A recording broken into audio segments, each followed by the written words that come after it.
Hello friends, welcome to my channel. ఈరోజు మనము bakery style onion పకోడాని ఎలా చేయాలో నేర్చుకుందాము.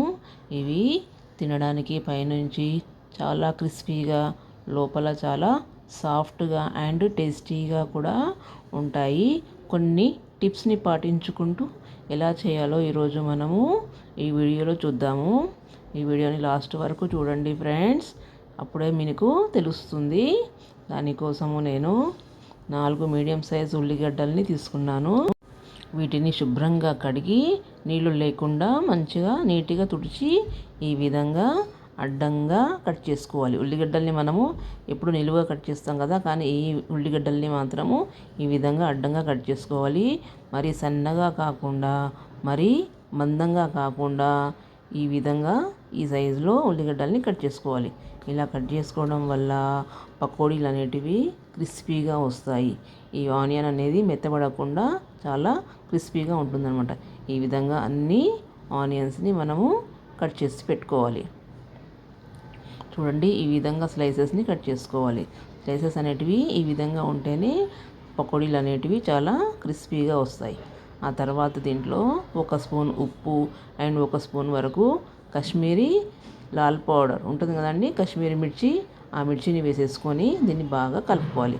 ఈ మిర్చి వేయడం వల్ల పకోడీ అనేది రంగు చాలా బాగా వస్తుంది. ఇది చాలా స్పైసీగా కూడా ఉండదు కాబట్టి ఈ మిర్చిని వేసుకోవాలి. లేదా మీకు రెడ్ మిర్చి ఇష్టమైతే రెడ్ మిర్చిని కూడా నార్మల్ మిర్చిని కూడా వేసుకోండి. వీటన్నిటిని కూడా ఈ విధంగా కలుపుకొని ఒక 2 నిమిషాల పాటు మనము పక్కన పెట్టేసుకోవాలి. ఇలా పక్కన పెట్టేసుకోవడం వల్ల ఉల్లిగడ్డ అనేది వాటర్ని రిలీజ్ చేస్తుంది. చూడండి, 2 మినిట్స్ తర్వాత ఉల్లిగడ్డలు అనేటివి మెత్తబడిపోయాయి అండ్ వాటర్ అనేది వచ్చేసింది.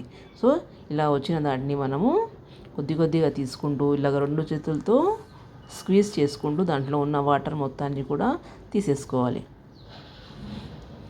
ఇలాగే మొత్తం ఉల్లిగడ్డల్ని కొద్దిగా తీసేసుకోవాలి. మొత్తం వాటర్ అనేవి మరీ గట్టిగా మొత్తకూడదు, కొద్దిగానే తీయాలి. మిగతా ఈ వాటర్ అనేది మనము పడేసుకోవాలి, దాంతో మనకి పని లేదు.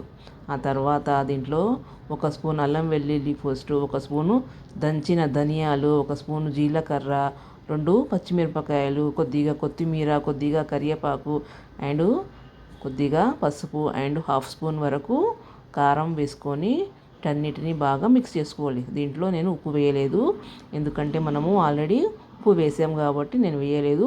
మనకు టేస్ట్ చూసుకొని మీకు కావాలంటే మీరు ఉప్పుని వేసుకోవచ్చు. ఆ తర్వాత 2 స్పూన్ల వరకు బియ్య పిండిని వేసేసుకొని ఈ పిండి మొత్తము ఈ ఉల్లిగడ్డకు కలిసే విధంగా మొత్తము మంచిగా కలుపుకోవాలి. ఈ విధంగా తర్వాత ఇంకా కొద్దిగా పడితే అది కూడా వేసుకున్నాను. అంటే దాదాపు 2.5 స్పూన్స్ వరకు పట్టింది. సో ఇలా ముందుగా పిండి వేసుకోవడం వల్ల ఈ ఆనియన్స్ అనేటివి చాలా క్రిస్పీగా వస్తాయి.